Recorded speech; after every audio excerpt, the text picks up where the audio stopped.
할렐루야. 아멘. 저희들 지금까지 성경 연대기적 관점에서 구약 성경을 이렇게 했습니다. 1년이 넘게 했습니다. 1년 반이 넘도록 구약 성경을, 이거 대단한 겁니다. 이렇게 오다가 드디어 신약으로 넘어오게 되겠습니다. 신약 파트로. 구약은 구약 성경은 올드 테스트먼트는 조금 우리가 이제 공부를 해야 될 부분이 있고, 그렇지만 신약은 좀 익숙할 겁니다. 이 신약 성경은 막 익숙하고 그렇기 때문에 훨씬 더 이해하기가 더 쉽고 그랬을 걸로 생각이 됩니다. 그래서 우리가 신약 성경으로 넘어오는 과정 속에서 오늘 첫 번째 시간이 되겠습니다. 어, 그 오늘 이 부분을 한번 잘 이렇게 관찰해서 보시기 바라겠습니다. 예수님의 일대기를 먼저 한번 브리프하게 빠르게 요약적으로 한번 살펴보도록 하겠습니다. 예수님의 일대기를. 예수님께서 탄생하셨죠. BC 4년이라고 봅니다. Before Christ 4죠. BC 4년 예수님이 탄생했고, 그러다가 헤롯을 피해서 애굽으로 피신을 하시죠. 그러다가 헤롯이 죽었다는 이야기를 듣고, 헤롯 킹이 죽었다는 이야기를 듣고 나서는 나사렛으로 돌아갔죠. 나사렛. 그리고 나서는 예수님께서 12살 때 예루살렘으로 오셔가지고 랍비들하고 이야기를 합니다. 몇 살 때요? 12살. 12살은 몇 학년입니까? 6학년. 그렇죠. 엘리먼트 스쿨 6years죠. 예, 그때 이제 가는데 12살 때 그러면 어떻습니까? 나이가 아주 어린가요? 아니면은 괜찮은가요? 그렇지만 또 아주 어리다 볼 수는 없고, 그렇죠? 예, 그 똑똑한 아이들은 이렇게 합니다.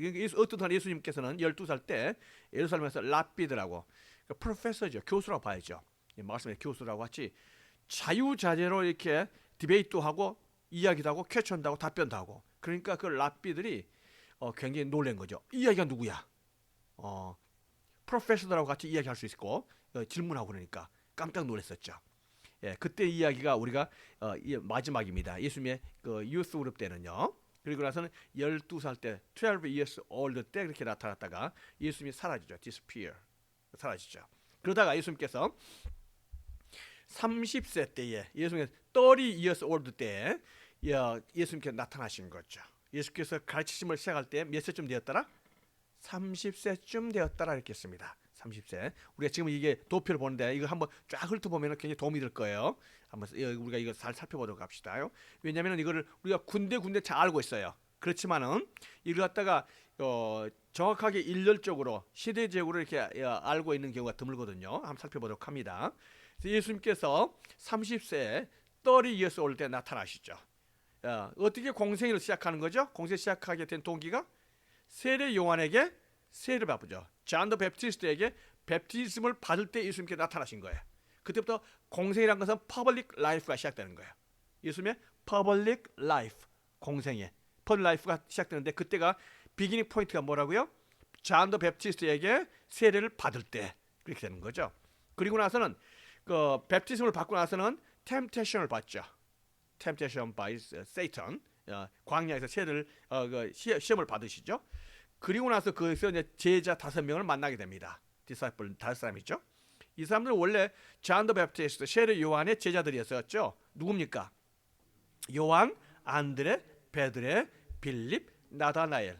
그래서 세례 요한의 제자들이었었는데, 세례 요한이 보라, 세상 죄를 지고 가는 하나님의 어린 양이로다. 그 이야기를 듣고 나서는 예수님에 대해서 호감이 있고 호기심이 있어서 예수님을 따라다닌 거예요. 이 5사람. 그러다가 이제 갈릴리로 올라가십니다. 갈릴리로 올라가시면서 가나 혼인잔치에 참여하게 돼요. 가나 혼인잔치에. 그래서 가나 혼인잔치에서 가나에서 웨딩 페스티벌에서 뭘 합니까? 첫 번째 first miracle 하죠. 뭡니까? 물을 포도주로 바꾸는, 그 기적을 베푸시죠. 그렇게 하고 나서는 가버나움으로 가고, 그리고 나서는 이제 첫 번째 first Passover feast를 만나죠. 유월절을 만나죠. 그래서 유월절 때 Passover 때는요, 예수님께서 제루살렘으로 내려왔습니다. 예루살렘은 내려와서 이때 첫 번째 예루살렘은 내려오셔서 하셨던 일이 뭐냐면은 성전 클리닝이에요. 템플 클리닝. 그때 그랬었죠. 성전 뒤집고 다 쫓아보내고 막 그러잖아요.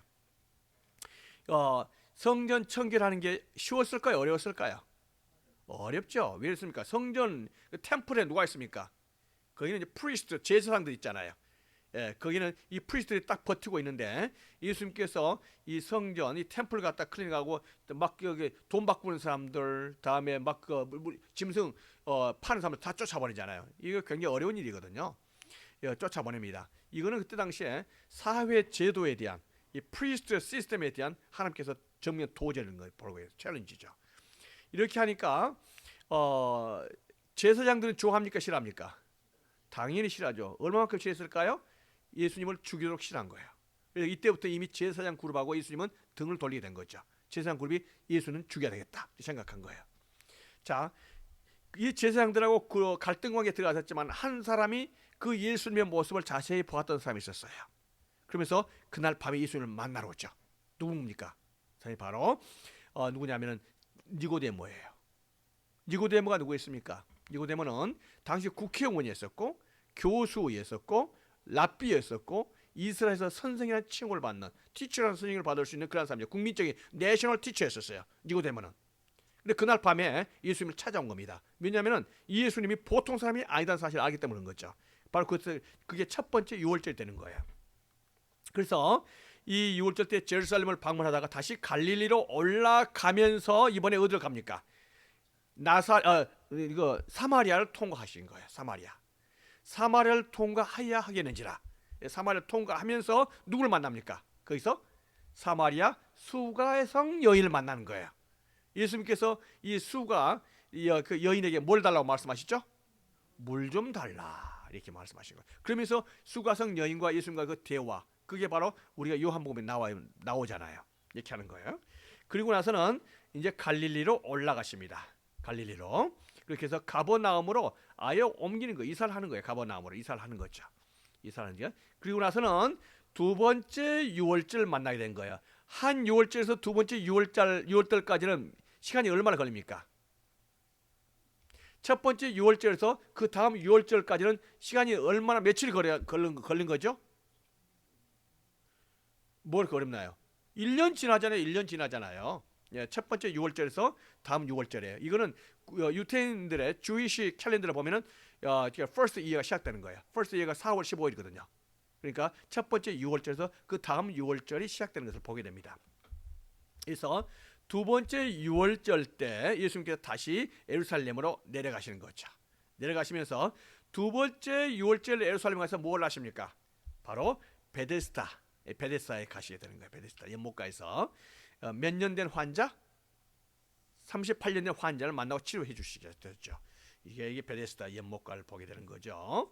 이렇게 하고 나서는 여기에서 제루살렘에서 무슨 이야기를 듣냐면은 여기서 중요한 이야기를 듣죠. 그러면 세례 요한, 존 더 베프티스트가 어레스트 됐다. 이렇게 이야기 듣는 거예요. 체포됐다는 거죠. 존 더 베프티스트가 유태인들에게 체포됐다, 어레스트 됐다 이야기 듣고 나서는 자, 세례 요한이 체포됐다면 그 다음 순서가 누가 됩니까? 예수님이거든요. 곧바로 예수님에게 예수님이 체포령이 내주고 예수님이 죽게 되는 거죠. 그래서 세례 요한이 체포됐다는 이야기는 다음에 곧바로 예수님의 체포와 예수님께서 십자가에 죽을 날이 얼마 안 남았다는 의미하는 거예요.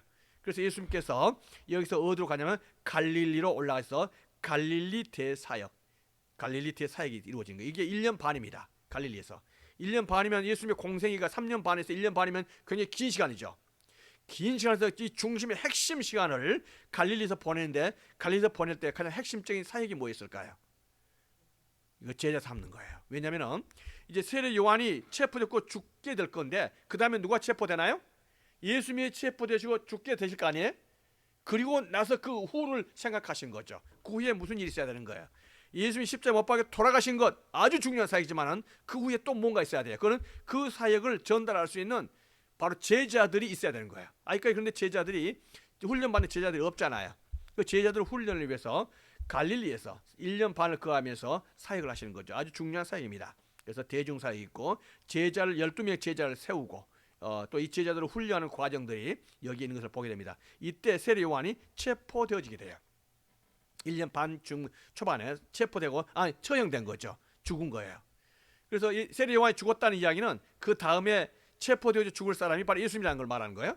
그래서 이번 6월절 세 번째 6월 때는 예수님의 공생애 중에서 6월절을 몇 번 보낼까요? 전부 다 토랄 몇 번 보내죠? 세 번인가요? 네 번인가요? 세 번이 아니고 네 번 되는 거예요. 예수님이 공생애가 3년 반이라면은 만 3년 반이니까 6월절 몇 번 보내야 될까요? 네 번이 되는 거예요. 이 세 번째 6월절 때는 이때는 예루살렘은 내려가지 않습니다. 예루살렘 내려가지 않고 갈릴리에서 그대로 보내죠. 갈릴리에 보내면서 예수님의 이 6월절에 중요한 사역을 하십니다. 세레모니를 하시죠. 그게 뭘까요? 이게 바로 오병이어의 기적이에요.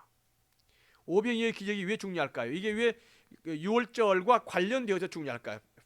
패스오버와 관련될까요?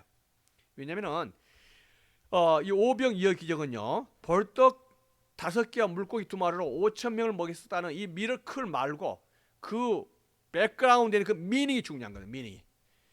예, 오병이어의 기적에 주었던, 예수님께 주었던 그 교훈이 뭐냐면은, 너희들이 이 떡을 먹고도 한 끼 식사밖에 안 되지만은 내가 너에게 준 떡은 영생, 그 라이프, 에버라스팅 라이프를 주는 바로 그 라이프 떡이다, 이렇게 말씀하시는 거예요. 누구를 의미할까요? 영생을 주는 떡, 에버라스팅 라이프에 주는 그 브레드가 누구를 의미하죠? 리빙 브레드를 말한 거예요. 리빙 브레드가 누굽니까? 예수님이죠. 그래서 예수님께서는 이 오병이어의 기적을 통해서 바로 그거를 말씀하시는 겁니다. 예, 그렇게 해서 여기에서 오병이어의 기적을 베푸시고 나셔서 그 다음에 이제는 다음 6월절을 맞아. 다음 6월절, 이제 네 번째 6월절 때는 어떤 일이 생기는 거예요? 예수님이 돌아가시는 거예요. 그래서 돌아가시 전에 예수님께서 일찍 일대는 올라가십니다. 그래서 올라가서 초막절 때 이미 올라가시는 거예요. 초막절 때 제루살렘으로 올라가시는 거예요. 그래서 거기에서 예루살렘에서 초막절을 보내면서 수전절도 지키고, 이때 바리새인들과 다음에 사두개인들하고 같은 많은 토론과 논쟁도 이렇게 하신 걸 보게 되는 거예요. 이렇게 하고 베레아에서 죽었던 사람 한 사람 살리죠. 누굽니까? 죽은 나사로를 살리시고, 이렇게 하면서 베레아 사역이 있고, 그 다음에 이제 그 유태인들의, 주이시들의 그 예수님에 대한 적대 감정, 죽이겠다 하는 그 마음이 너무나 강한 거죠. 예, 그렇게 하면서 결정이 되고 예수님을 죽이려고 마지막 네 번째 6월절 때 예수님께서 예루살렘으로 입성하시는 거예요. 제루살렘 성으로. 그래서 이때부터 고난주간이 시작되는 거죠. 몇 주간? 한 주. 그리고 나서 일주일 후에 예수님께서 십자가에서 돌아가셔야 되는 거예요. 그럼 우리가 대충 예수님의 일대기 한번 살펴봤네요. 이렇게 됩니다. 그러면 예수님의 일대기를 볼 때 우리가 이걸 보셔야 됩니다. 예수님의 만약에 드라마로 만든다면 12부작, 12파트로 나눠야 돼요. 드라마로 본다면. 첫 번째가 뭐냐면 예수님의 선존재, 이렇게 해서 예수님의 선존재. 다음에 2부는 뭐냐면 예수님의 탄생. 3부로 본다면 예수님의 공생의 퍼블릭 라이프의 시작. 제 4부는 첫 번째 6월절. 그다음에 5부는요 두 번째 6월절 사역. 제 6부는 갈릴리 사역. 제 7부는요 주디아 지역에서의 사역. 제 8부는 베레아 지역의 사역. 제 9부는 예루살렘 마지막 사역. 10부는 고난주간, 패션 위크죠. 다음에 제 11부는 십자가에서 돌아가시는 거. 12부는요 예수님께서 레저렉션 하시고 하늘로 승천하시잖아요. 부활하시는 그 사역. 이렇게 해서 12부작으로 우리가 볼 수가 있습니다. 앞으로 이제 이러한 순서에 따라서 우리가 예수님의 일대기를 한번 살펴보도록 할 겁니다. 먼저 예수님의 선존재 한번 따라서 할까요? 선존재. 선존재라는 것은 무슨 뜻이냐면은 영어로 보면 pre-existence예요. pre-existence. 선존재라는 것은 뭐냐면은 우리가 엄마에게서 태어나기 전에 어떠한 사람이었다는 것을 알 수 있나요? 모르나요? 우리가 모르죠. 단지 추측이 guess할 뿐이죠. 뭡니까? 하나님의 품속에 있었을 것이다. 뭐 이런 정도의 추측이죠. 네. 그러나 이 세상에서 유일하게 태어나기 전에 그분이 누구였다 이렇게 말할 수 있는 분이 계십니다. 누구죠? 예수님이에요. 예수님 태어나기. 그래서 우리가 이걸 뭐냐면 pre-existence 이렇게 말한 거예요. 자, 우리 다 같이 한번 아까 읽었지만 다시 한 목소리 읽어보도록 하겠습니다. 시작. 태초에 말씀이 계시니라. 이 말씀이 하나님과 함께 계셨으니 이 말씀은 곧 하나님이시니라. 그가 태초에 하나님과 함께 계셨고 만물이 그로 말미암아 지은 바 되었으니 지은 것이 하나도 그가 없이는 된 것이 없느니라 했어요. 여기서 볼 때 태초에 뭐가 계셨다고요? 말씀이 계시니라. 그래서 말씀이 태초란 것은 in the beginning, 타임이 시작될 때, 시간. 여러분 최후에 타임이 시작될 때 1 second, 2 second 이때 있었을까 없었을까요? 있었어요. 시작이 타임이 딱 시작될 때 비기닝 할 때 비기닝 포인트 있었단 말이죠. 그게 뭐예요? 그게 태초에 in the beginning. 그때 뭐가 있었다고요? 말씀. 근데 여기서 in the beginning 한 것은 타임이 시작될 때 말한 거 아니에요. 창세기에서는 in the beginning God created the heavens and earth. 태초에 하나님이 천지를 창조하실 때는 천지 창조부터는요 타임이 시작되지만 여기서 in the beginning은요 헬라 말로 그릭 워드로 아르케는 뭐는 시간이 시작되기 그 이전의 영원전을 말하는 거예요.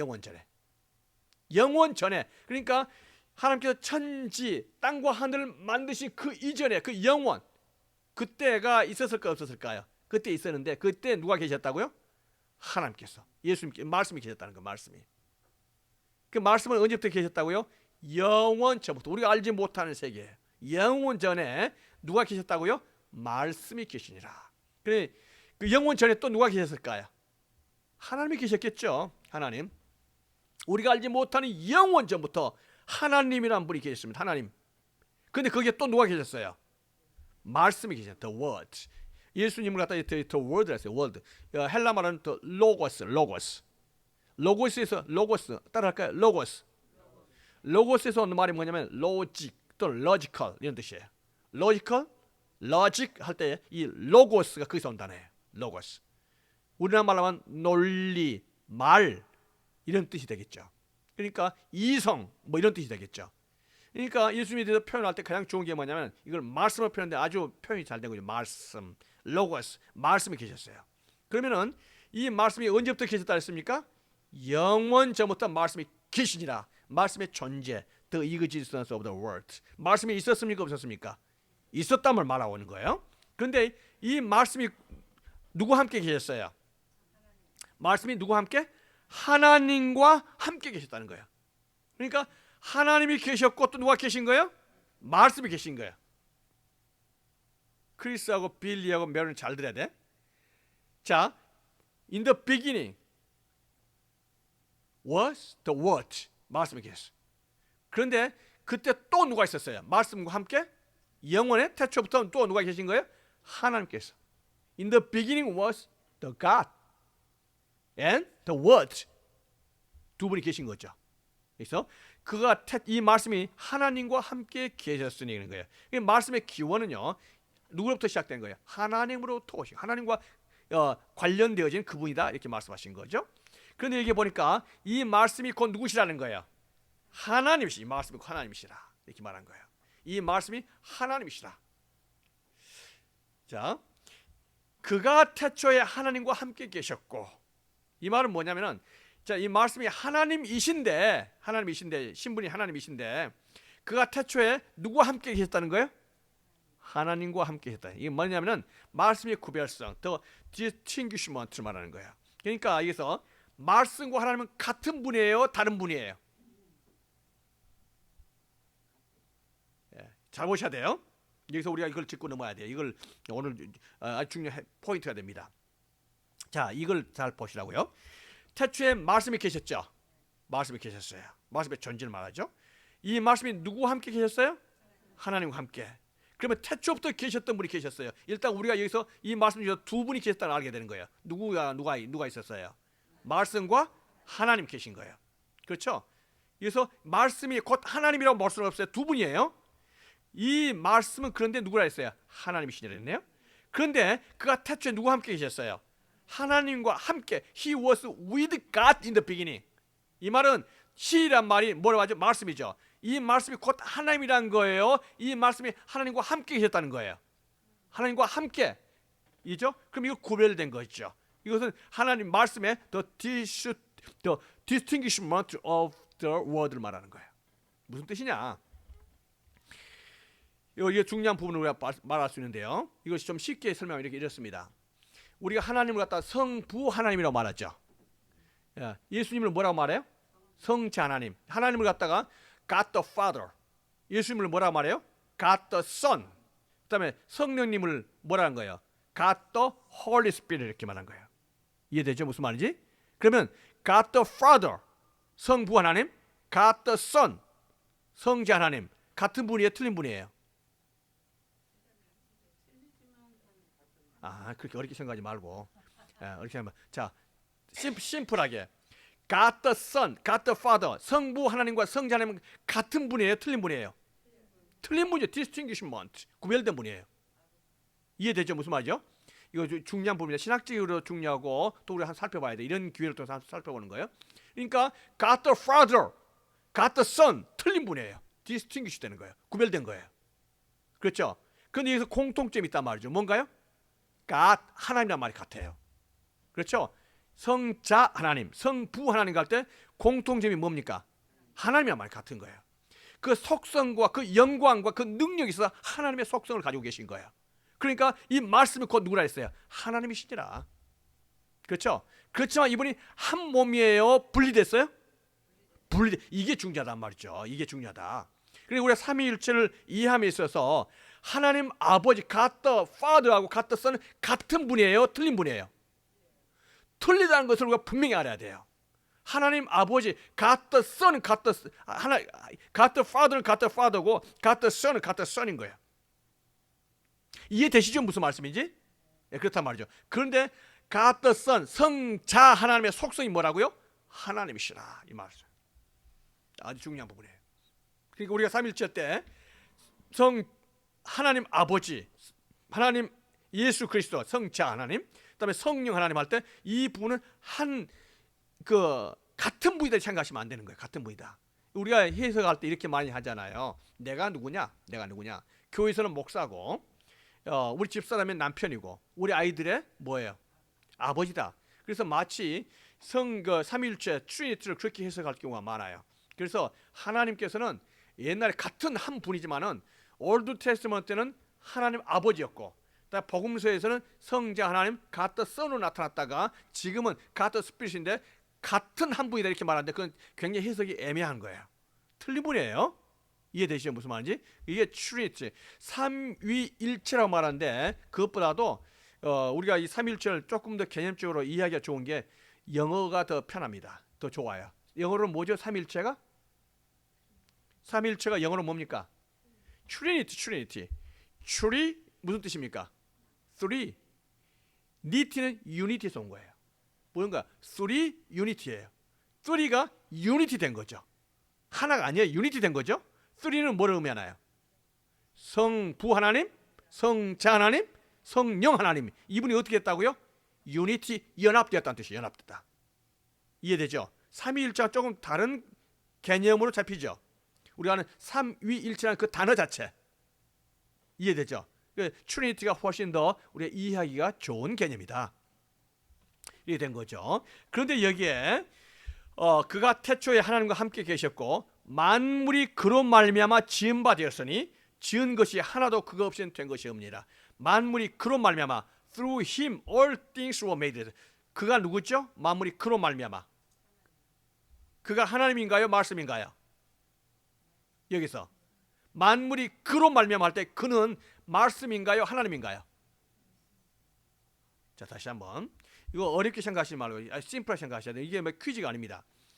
2절에서 그가 태초에 하나님과 함께 계셨고 할 때 그는 누굽니까?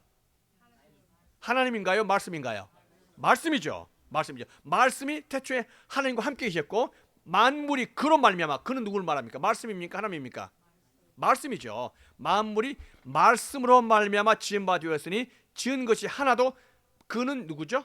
말씀이 없이는 된 것이 없느니라는 거예요. 그러니까 3절에서 말한 건 뭐예요? 말씀이 모든 것을 만들고 지었다 이렇게 말한 거죠. 만들고 지었다는 이야기는 뭐를 의미하나요? 한마디로 말해서 창조주. 그러니까 창조주가 누구라는 거예요? 하나님이라기보다도 이 말씀에 이 1절, 2절, 3절에서 볼 때 요한복음 1장 말씀인 것을 말씀. 그런데 우리가 잘 이렇게 보실 때 이 말씀이 바로 천지를 창조하신 창조주다 이렇게 말하고 있는 거예요. 요한복음이 그렇게 이야기하고 있습니다. 그렇죠? 물론 우리가 이렇게 말하지만은 그러면 하나님 아버지는 창조주가 아니신가? 당연히 창조주시죠. 하나님 아버지께서는 모든 마음을 설계하고 계획하셨다면 이걸 실질적으로 집행하신 분이 누굽니까? 성자 하나님인 것을 말하겠죠. 태초에 하나님이 천지를 창조하시니라. 하나님이 가라사대. 하나님이 뭘로 창조하셨습니까? 하나님이 생각으로 창조하셨나요? 말씀으로 창조하셨죠. 말씀으로. 그래서 바로 그 말씀을 의미하고 있는 것을 보게 되는 거죠. 자, 이 말씀으로 태초에 계셨던 이 말씀이 어떻게 됐다 그랬습니까? 육신이 되어 우리 가운데 거하심에 우리가 그의 영광을 보니 아버지의 독생자의 영광이요 은혜와 진리가 충만하다 그랬어요. 바로 이 말씀이 누가 됐다는 거예요. The word became flesh. The word became flesh. 말씀이 뭐가 됐다고요? 육신이 되었다. 이 육신이 누구를 의미하나요? 예수님이 되었다. 우리와 같은 육신이 되었다. 이걸 뭐라 합니까? Incarnation. 성육신을 말하는 거예요. 그렇죠? 예수님께서 선 존재로 계셨던 분이 뭐였습니까? 말씀이셨는데, 천지를 창조하신 그 말씀이셨는데, 이 말씀이 뭐가 됐다고요? The word became flesh. 육신이 되었다. 예. 우리가 그의 영광을 보니 아버지의 독생자의 영광이요 은혜와 진리가 충만하더라. 지금 이 요한복음을 누가 쓰고 있는 겁니까? 사도 요한. 존 더 베프티스트가 아니고 존 더 디사이플. 바로 제자 사도 요한이 쓰고 있잖아요. 예, 이게 무슨 뜻이냐면은 이 존은요 예수님 제자 12명 중에서 제일 나이가 어렸어요. 막내였었어요. 그래서 밥 먹을 때도 언제 예수님에게 기대가지고 재롱 떨면서 밥 먹었단 말이죠. 예, 그리고 가장 오래 살았어요. 100세까지 살았어요. 오래 살 장수했었죠. 그러니까 예수님에 대해서 다른 사람보다도 너무나 예수님을 잘 알아. 예수님 품속에서 밥 먹고 이렇게 재롱 떨었던 그런 거 보니까. 그러니까 형님 같아. 이랬던 그 잔 요한 아니겠습니까? 그런데 이 요한이 예수님의 십자가와 부활을 목격하고 나서는 이게 아닌데, 내가 알았던 그 육신의 그 형님이 아닌데, 이분이 평소에 말씀하셨던 것처럼 죽었다가 다시 살아날 걸로 말씀하셨던 바로 그분이네. 죽었다가 살아날 수 있는 분 누굽니까? 하나님의 아들이거든요. 메시아거든요. 그분이 말씀하셨던 대로 진짜로 메시아였네. 이걸 알게 된 거예요. 자니. 그래서 뭐라고 말합니까? 말씀이 육신이 되어 우리 가운데 거하셨는데 알고 보니까 하나님의 메시아의 The Son of God이었다. 이렇게 고백하고 있는 거예요. 네, 바로 잔이 그렇게 이야기하고 있는 거죠. 그래서 예수님께서는 The Word이셨고 하나님의 말씀이셨고 The Word of God. 근데 이 말씀이 어떻게 됐다고요? Became flesh. 우리처럼 육신이 되었다. 이 땅에 내려오신 하나님의 아들로서 우리가 똑같은 인간, 사람이 되었다. 이걸 말씀하시고 계신 겁니다. 자, 예수님께서 우리가 똑같은 인간이 됐다는 것을 아십니까? 믿으시죠? 아멘. 그거를 조금 더 역사적으로 우리가 똑같은 인간이 되었다는 것을 증명하는 방법이 있고 또 확인하는 방법이 있습니다. 그 누가복음이에요. 누가복음 1장 1절에 보면은 우리 중에 이루어진 사실에 대하여 처음부터 목격자와 말씀의 일꾼된 자들이 전하여 준 그대로 내력을 저술하려고 붓을 든 사람이 많은지라 그 모든 일을 근원부터 자세히 미루어 살핀 나도 데오빌러 각하에게 차례대로 써보는 것이 좋은 줄 알았노니 이는 각하가 알고 있는 바를 더 확실하게 하려 함이라 이렇게 말했어요. 뭐냐면은 이때 당시에 누가가 지금 누가 복음을 기록할 당시에 이루어진 그 사실, 그 팩트가 있었다. 그 팩트가 뭐죠? 예수님이라는 한 분의 그 히스토리를 말하는 거죠. 역사에 있었어요. 이 팩트에 대해서 처음부터 목격자들이 전해 준 그대로. 목격자들이 누굽니까? 목격자들은요, 그 아이위트니스, 눈으로 직접 보았었던 그러한 사람들이 전해 준 그 내용을 보는 거죠. 그런데 이러한 내용들을 갖다가 글로 쓴 사람들이 있었다는 거죠. 글로. 그 사람들이 뭐 이제 마가 같은 경우 마가복음을 썼겠고, 그렇죠? 마태에 이렇게 오는 마태복음을 썼겠고, 글을 쓴 사람들이 많이 있을 거 아닙니까? 그러면서 이 누가가 나도 글을 써야 되겠다 하면서 누가가 조사를 한 거죠. 예수님에 대해서. 이 누가는 누구였었냐면은 예수님의 12 제자 중에서요. 예수님은 누가는 그 헬라 사람이었습니다. 헬라 그리스 사람이었어요. 유태인이 아니었어요. 이 누가 is not Jewish. He was a Greek. 헬라 사람인 거예요. 그러니까 그릭 그러면 필로소피가 유명하잖아요. 모든 걸 철저히 분석한단 말이죠. 그렇게 했었고, 이 누가가 직업이 뭐였어요? 뭐 하는 사람이었어요? 직업이 잡이 뭐였습니까? 의사였어요. 의사이기 때문에 뭘 할 때 쉽게 믿는 사람이 아니죠. 다 분석해서 믿을 거 아닙니까? 그러니까 헬라의 철학과 의사로서의 직업적인 그 신분을 가지고 이 누가가 예수님에 대해서 철저하게 조사하고 연구했다 이렇게. 그 모든 일을 근원부터 자세히 미루어 살핀 나도 이렇게 말했어요. 뭐라냐면 I myself have carefully investigated everything from the beginning 그렇게 했어요. 모든 걸 자세히 연구하고 살피고 investigate이 뭡니까? 조사했다는 거죠.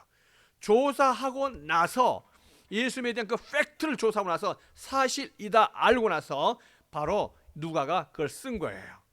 그러니까 예수님에 대한 이야기는 전설인가요? 레전드인가요? 아니면 그 팩트인가요? 팩트예요. 사실이에요. 그 팩트를 가지고 다루는 거예요. 우리는요. 전설을 가지고 다루는 게 아니고 분명한 히스토리컬 팩트가 있는 거죠. 예. 그래서 예수님의 히스토릭 네이처 역사성을 말하고 있습니다.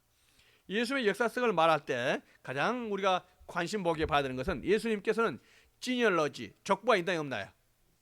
우리는 족보가 있나요 없나요? 있죠. 반드시 족보가 있습니다. 우리 장인 어르신 보면 족보에 대해서 얼마나 관심이 많고 이 족보 관리를 많이 하시는지 이걸 갖다 우리들에게 전달해 주기 위해서 얼마나 예를 쓰는지 몰라요.